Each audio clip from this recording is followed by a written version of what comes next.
for someone who grew up with my mother telling me never have kids because you'll have to give up a lot. You'll have to sacrifice professionally. She loved you.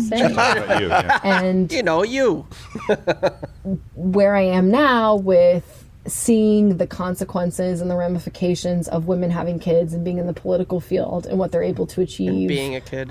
Because we don't offer, it's like the political field hasn't met the challenge of working moms. They really haven't. She just made the moral judgment that having children is the primary problem of Western American society. And the solution is to thrust more women into the workforce and politics. You know who's not familiar with the fact that things can be recorded?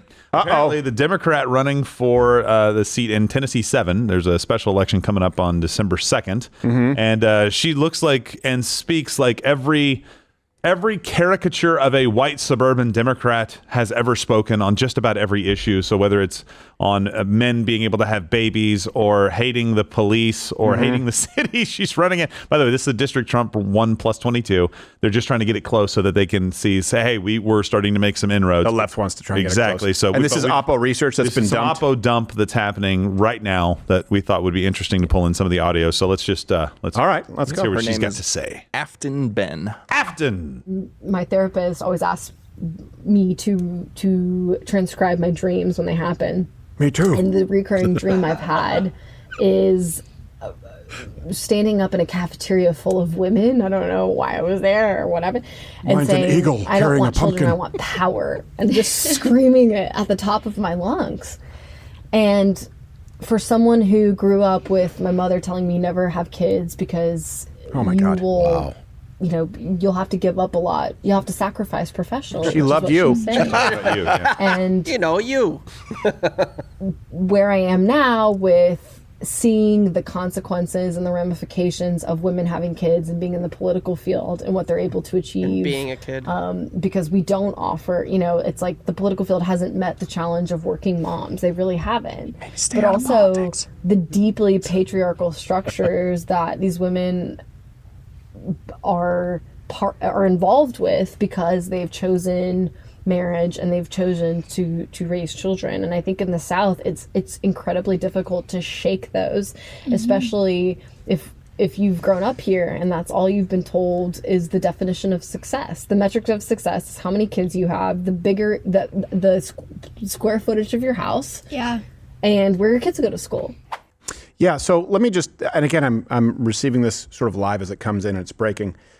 What's most telling to me is, did you listen to her? Let's just sort of track with her. She identifies a problem and then a solution. Okay, so what is she saying? This is Tennessee 7? Tennessee 7, yeah. What's her through Nashville. What's her name? Afton Ben. Afton Ben. The problem is women having children. She identifies that as the problem, right? The problem with women, she actually said those words, I believe, is women having children. And the solution is to send women, to groom them, to put them on the path into politics so that they're less likely to have children.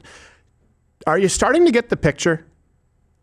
It started with the soft feminism of, hey, you just need the choice to go into the workforce, which, by the way, there was a huge push from, very wealthy people who owned corporations. You can go back to the Rockefellers. And Rachel Wilson has actually written about this quite a bit because they wanted to get everyone into the labor force so they could have cheaper labor, right? And there were campaigns, have a little bit of spending money for yourself. Now it's not a choice, it's a problem. She is, even though she'll be furious if you make a moral judgment, she just made the moral judgment that having children is the primary problem of Western American society. And the solution is to thrust more women into the workforce and politics. And think about that. Who would be less capable of representing a constituency than a woman who thinks that having children is a problem? What that means is that she needs to build enough, as she just said, we need to change the metrics for success that women consider success. She needs to create, hopefully, eventually, a constituency of other childless women. That's their goal. Yeah. Patriarchy is what we need. Why? Why did she say patriarchy is a problem? Because it's measured the success of women by how they raise their family, how many children they have, how well adjusted they are. So she condemns patriarchy because she knows that's the byproduct. That's why when I say we need a little more patriarchy, I'm saying the same thing they are. They just have a problem with families, nuclear families, and children. Yeah. By the way, just imagine this, like at the end of your life, when we're looking at the ledger of what you've accomplished, they're saying creating life, raising the next generation, supporting the flourishing of society, something that only women can do, is not as good as shuffling widgets in middle management for 40 years. Right. How in the world? You cannot accomplish anything in your life that will be more beneficial to you and society than having kids, if you can have kids. And here's There's the thing. nothing you can put on the ledger that equals Than raising quality citizens. none. Right. Yeah. And here's the thing. It's also very clearly anti-God. And this is why we have a problem with feminism in the Christian church. Because if you look at your church, okay, look at all the women there, statistically, more of them are likely to vote Democrat than if you walk out of your church and look at a group of atheist men. At best, it's a wash. Now, you might get some men who claim to be Christians who occasionally vote for a Democrat because they're ill-informed. But I don't know any men who say, I'm a Christian, but I think we need to do away with the nuclear family, and I think that it's a problem that women are having kids, and abortion should be free and taxpayer funded. No. You'll find men who claim to be Christians who find ways to sort of justify things and twist them a little bit to fit their narrative. But women will vote Democrat knowing full well that it is the party of women like this who say it's a problem to have children. Yeah. What does the Bible say when we talk about male-female roles? Be fruitful and multiply. You're supposed to have kids. You're supposed to mother. Nope, they hate. That's a problem. You're supposed to submit to your husband. Now! You're supposed to submit to the authority of men. You are not to wield any authority over men. They hate every single one of God's prescriptions, and far too many self-professed female Christians vote for them.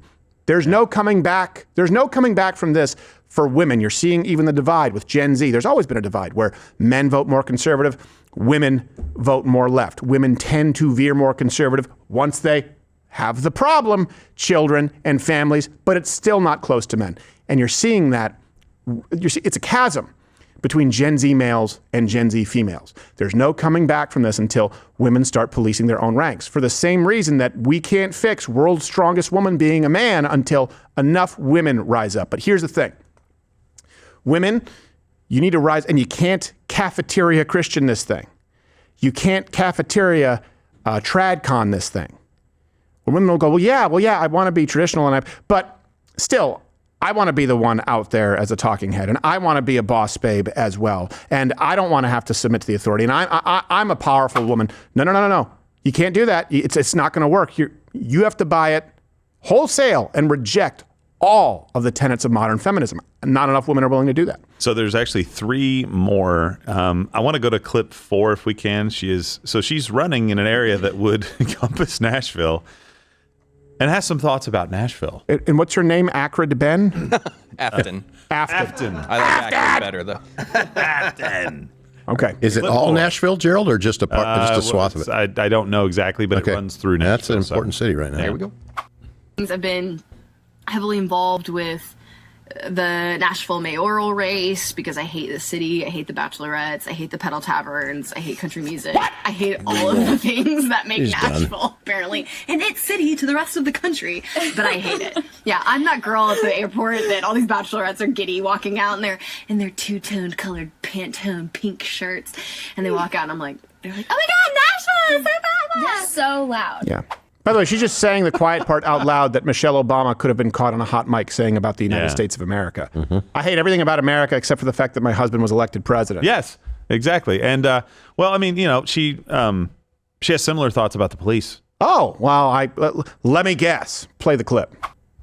Well, I'm currently involved in a transformative justice seminar, and so it's how to imagine a world without police and what that looks like, and what community mechanisms look like, how people can not police themselves, but not for her. But, for example, if you experience sexual assault, what is the reconciliation process, and what does transformative justice look like? Because more sexual assault. You can't take those things to court. Our legal system is terrible when it comes to to retribution. So anyways, all that to say is that like I hope all of you, so one, I'll have a podcast on it, and I highly recommend, like, if it's been difficult for all of you to imagine a world without police, please tune in to maybe not this episode, but the next one. I can look at you and imagine a world without lips. Things I'm learning and growing as an organizer, because I think, especially for those of us, that are young, like, and talking to our parents about what police abolition looks like, that, we can do it, and there is a world. And by the way, this is just what police abolition looks like. She doesn't have any answers. No. She doesn't have any answers. What does it look like? Like if you're raped and, we don't have the police. It looks like more rape. It looks like just more. It's just the rape kit prepares you for the next rape. Yes. That's all it is. And this is how long did it take Chaz to form a police department? Yeah. And have Second Amendment rights? Yeah, absolutely. It was one or the other. Yeah. We had Raz Simone handing out AR-15s likely to underage kids at that point in time, or police.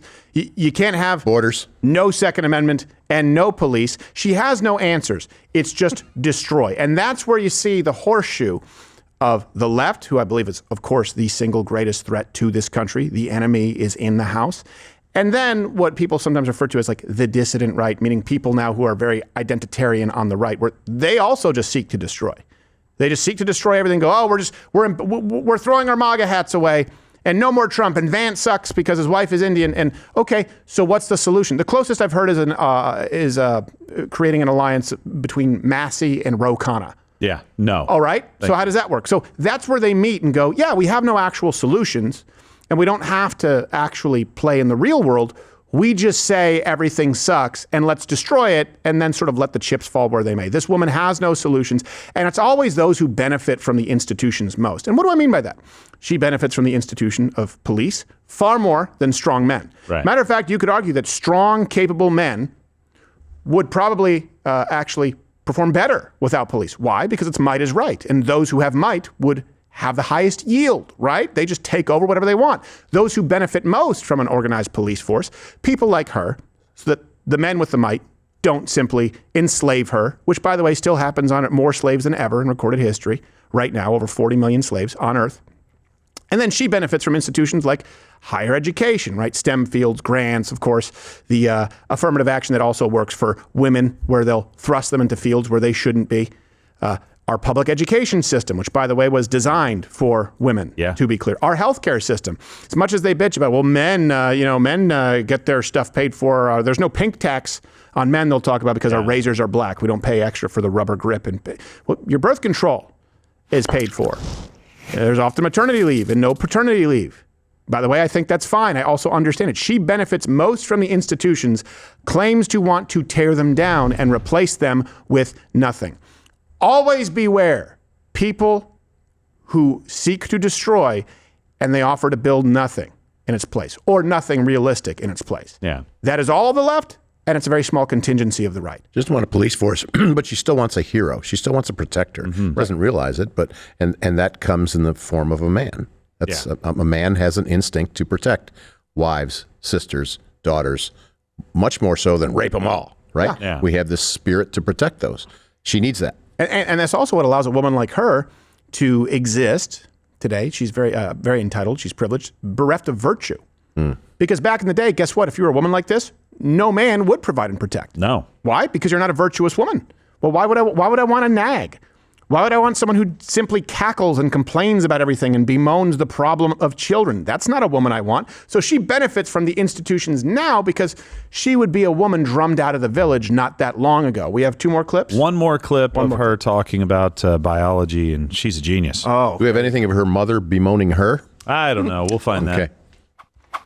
I think as an organizer and as an activist, like, we really have an opportunity here in this country to talk about what type of progressive policies we want to see as young women. And I think we have, as birther, as women who can give birth, men and women who can give birth, we could maybe leverage that as collective bargaining, which is the basis of this book that I'm not, I've just started reading, but called Birth Strike. Yeah. Want to bet you won't finish it? We can really leverage collective bargaining when it comes to having children in this country. And so, for example, like, I'm not going to give birth until the United States government concedes ABCD. What do you think about that? We won't. And it seems a little much. you too can take part in Afrin's favorite things with her unread book club. Yes. I read the jacket. She hasn't finished it, of course. I read the foreword. By the way, just think of like the words because they're the ones who create this whole word jumble of men, women, male, female, and men who can give birth. Birthing what are people. They shooting it out of their pee hole like a starship? That doesn't even work. Ouch. Yeah. Yes. Passed a kidney stone in a plane once. I mean, she obviously isn't going to win. I would be very surprised if she won at this point in time. Though Nashville is far further left than people often realize. It's just and like Hollywood. It's not close. I hope this really elucidates for a lot of people what's going on. Listen, I understand. Like, try it. I mean, I think this encapsulates how she thinks more than anything. I don't like what's going on in the government, and so I'm going to form a collective of women who refuse to give birth until the government does XYZ. Wait a minute. I thought that the family unit, like the husband and creating children, was not something you performed as a service to government. It's a function of the community and individual relationships. And by the way, do you think that's going to work? Do you think that's a really good strategy? Let's just give you that you got 50% of the women in the United States to do that. Do you know what the men would do? Good. I know 50% of the women that I want to have nothing to do with, and UkrainianBride.com still exists. Just we'll thin the herd. import the hell out of the hot women from Ukraine that want to have a chance at a better life, and guess what? They'll give us some children.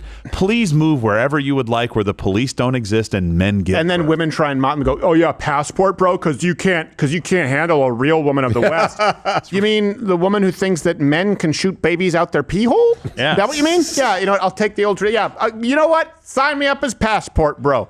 What an idiot, dude! Like, what an absolute You idiot. can't handle a real. And think about this, even like what we criticized, a little bit. Charlie Kirk, when he did that interview with Gavin Newsom, that he softballed it a little bit. He pressed sometimes, but when Gavin Newsom going, I've always said that men shouldn't be in women's sports. No, you didn't. No, he didn't. He supported it. But here's the thing: even men in the Democrat Party, they still do understand there's a little bit of accountability from other men. So Gavin Newsom does feel the need to go, look, I think that this has gone too far. Women like that don't. She doesn't, because no woman's going to go, this is stupid. You understand how insane this is, right? Women don't police their own in the same way that men do. And that comes through a lifetime of whether you're at war with your squad, with your brigade, your platoon, whatever it is, whether you're on a team, right, in the sports team where you have to play a team sport, or just the way guys hang out with each other, because men live under the perpetual fear of violence. And yes, innately, might is right, where you have your friends with you who you have to count on, who actually have to watch your back physically. So you rely on men. When you rely on comrades, when you rely on your colleagues, when you rely on your brothers in arms, guess what? You also have to face accountability from them, because that's the only way you can be reliable to each other. Women go through life without that, and so they're not aware, and they don't fear the accountability from their fellow women that men do, from their other male members of the unit. That's just reality.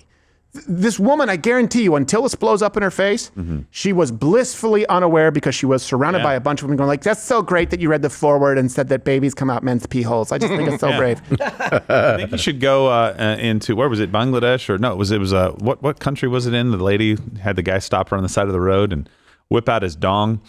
India. Go to, was that India? Oh, wait, Sri Lanka. Sri Lanka. It was right near it. So, like, why don't you go eat, pray, love your way across the world and report back to us on how all these societies that you would probably say are better than the United States in some ways treat women.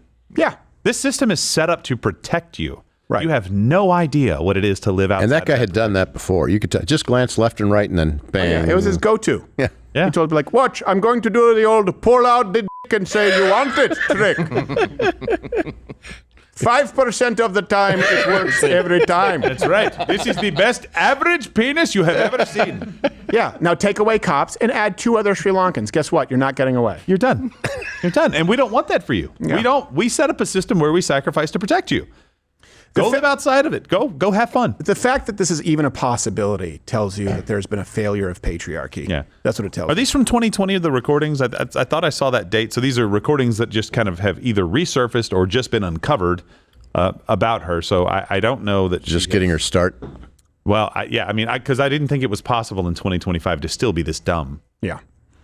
No, it's not dumb. It's see. evil. That last clip, at least, does say in 2020. Oh, it does? Okay. Yeah. Yeah. So maybe she's walked it back now that they've seen the writing on the wall and people aren't buying into the I don't whole care. She believed it. LGBTQA. She believed it. Come Yep. on. There was no questioning in her voice. There So was she no was saying searching that. for truth. She was saying that. Keep in mind, at the exact moment in time where they were accusing the right of being anti-science because we didn't think that lockdowns would work. We thought it may have come from a Wuhan lab. Right at the exact same time when they were saying, "Yeah, you anti-science, you use horse dewormer." Do you mean the prescription, one of the most used prescriptions on earth? You mean ivermectin? Is that what you mean? Yeah, you deny science while they say that men can give birth. Right. Question for the crew. How will we survive as a race if white women refuse to acknowledge their suicidal empathy and push other women into a life of misery with higher crime rates against women? #Arena. Hold on. Keep that up. Refuse to acknowledge their suicidal and push other women into a life of misery with higher crime rates. Okay, so they mean white women, but you're saying survive as a race.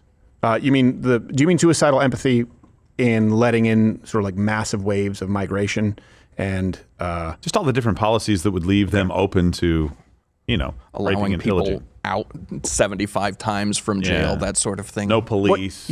Well, here's the thing. There's the individual solution, there's a societal solution. The individual solution is one that feminists would also reject, which is live in an area with a good man who will protect and provide for you. Right? You need a protector. You need a provider.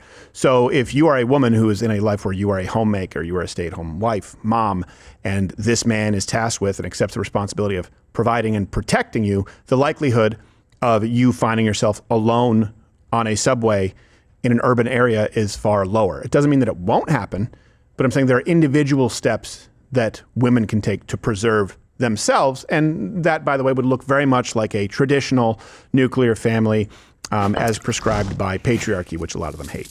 Societally, it's not going to go well for women. Now, the check is men voting. It's always been men voting. White men in this country are the only reason that Republican presidents are elected, period, ever. And that seems to be standing relatively firm. As far as women, though, where there are enough of them and they vote for policy, as a voting bloc, not all, they will collectively vote their own demise. So women have to start policing. That means that the woman who has made the right decisions herself, let's say she has a good husband, a good family, traditional roles, she's involved in a church, right? She ideally carries, by the way, herself. She is going to have to step out of her comfort zone to correct the women who are voting for the demise of Western women. That is very out of character for women. So the biggest problem that feminism faces is not just young, dumb women who are impressionable, like we just heard Afrin or whatever her name is. Yeah. It's that it's not in the nature of good women to hold them accountable, admonish them, and correct them. Men still do that. Like, here's the thing: no matter what you do, we still have patriarchs, men.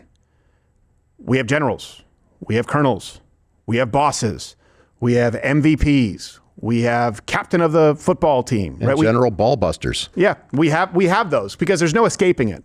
There's no escaping it when you're facing a very real, a very physical challenge that can be quantified, either on a scoreboard or on a body count or in a bank account. You don't get to just, break down something in the theoretical. Oh, down with the idea. Imagine being in a work scenario and like, screw you, boss, I'm going to do it my way. Well, you're fired and now you're not able to eat. Imagine being in war and doing what these seditious senators told you to do and, I'm defying orders. Well, now you're court-martialed and you're out. Imagine not following the play on a football field. Well, I don't want to end. You're now riding the bench and you're probably not on the team, right? Because other men will be like, okay, cool. You go do your thing. We're not going to let you affect us. We're okay following a leader. We're okay. We understand that's the order of things. We naturally organize ourselves into hierarchies with typically very little bitching. Women, ironically, as a product of the patriarchy, had matriarchs as well because that was an assigned role through the patriarchy. What do I mean by that? I mean, we lived in a patriarchal society where men, still as the enforcers, would go, you, listen to your mom. You, if I hear you giving lip to your grandmother, when I come home, it's going to be a problem. So there were still matriarchs who also coached other women. And in getting rid of the patriarchy and in destroying the family, feminists have actually ruined the idea of a matriarchy internally in our units. And you don't have them. You don't have them the way that you used to. You will have them, for example, in some other families, people who come from Latin American cultures, that's still a strong thing. That's, the chicleta is a real thing. I would imagine the same thing for people from the Eastern Bloc where they respect their elders. Probably the same thing I would imagine in cultures like Japan, though I'm not sure. I'm sure Elaine can inform me. In trying to destroy patriarchy, we've also gotten rid of the wise women who would keep other women accountable. And why did they do that? Well, you just heard why. Because the matriarch, the wise woman, would undoubtedly, almost invariably, tell young women, hey, I've lived a lot of years. This is what matters. It's not a paycheck. It's not a degree. It is family. It is watching your children grow up. It is watching your grandchildren grow up. You're not going to be able to do what your husband does. Thank God you don't have to go to war. So your job is to get him ready for when he does. Be that militarily, professionally, whatever it is. The guy is supposed to go out and take the licks. That doesn't mean he's supposed to come home and give you licks, but he's supposed to go out and take the licks. And one of the privileges that is afforded to that is coming home to a peacemaker. And that could only be made if there was a matriarch coaching the next generation of women. You've gotten rid of that. Men still have it because there's no way around it. Women have gotten rid of it in an attempt to get rid of the patriarchy. So that has to be fixed. And that means that women who follow that prescription in their own lives are going to have to reach beyond their bubble and reach other women who have not heard this at all, because they've grown up with whatever you want to do. And that's the big difference. That really is the big difference. How do the Gen Z males go so right and Gen Z females go so left? Well, let me walk you through this. Say you take a Gen Z male, and we were always worried about this, by the way, right? We were worried that we were going to have a generation, or multiple generations of pansies, because they wouldn't use a red pen, right? That would hurt people's feelings. And everyone got a participation trophy. That applies for a while in grade school until people get into any realm, young men get into any realm that is competitive, right? So what happened was this idea we were afraid of, hey, you can do whatever you want and it's all okay. Guess what? Young boy is going to find out that that's a bunch of horse as soon as he gets punched in the face by a bully and has no answers for it. That is going to happen. He's going to go, oh, I guess I can't just do anything I want. And I guess not everybody is equal. And I guess there is a power differential. And I guess there is a hierarchy in life. Why? Because I'm wearing it on my shirt. It's leaking down my shirt right now. Or getting cut from the team. Or not making the cut in a business. Or, going through a test in the military and being assigned to a job that he's most capable for. You can't pump that message to a young man and counteract male nature, because it still exists and you still see it today in our units. Women can, though. Young women can get, you're perfect, you're a princess, hey, anything you want to do. And before they realize that game is one they don't want to play, they can make it through their biological window where they valued all the wrong things and no one corrected them. It's a world that exists in the theoretical. And that's why you see so many women, not all, who are delusional in a way that you don't see as commonly with young men. And so the only way to fix that is for women, good women, to reestablish their roles as matriarchs and call all of these other women on their shit. We can't do it. Men can't do it. We've been told, yay, you don't have a vagina, you don't have an opinion. They changed that to, if you don't have a uterus, they changed that to, if you don't identify as a woman, you can't have an opinion. Okay, whatever. That's how delusional it is. It's proving my point. Women, if you believe what we're talking about to be true, it's not enough to believe it to be true and live it in your own life. You have a greater responsibility to evangelize that than even men, because there's been such an absence of it. And I mean that if you want to turn this around at all, you have to reclaim your role as a matriarch and evangelize. And what does evangelize mean? To evangelize means let people know, right? People who used to go and evangelize. There's a Caesar. It was, hey, good news. Hey, there's a good news. There's a new Caesar. Great, he's going to give you this. He's going to give you this. He's going to do this. He wants aqueducts, whatever the hell. Isn't that cool? Here are the rules. Evangelizing wasn't, that's why it's so stupid when Christians go, have you heard the good news? Jesus is your friend. What does that mean? That doesn't give context. That's a starting point. Evangelizing included the benefits, the blessings, right? Along with the expectations. The solution to this problem is good Christian conservative women need to evangelize to other women in a way that they have not for at least half a century. If you don't do it, it's only going to get worse. Hey, do you like what you saw? I don't know how because it's on YouTube and we have to cut all the good parts out. So you should tune in live weekdays at 11 a.m. Eastern on Rumble. We can still speak freely and even use words like and get and whoa. You've been here this whole time? Yeah. Snuck in.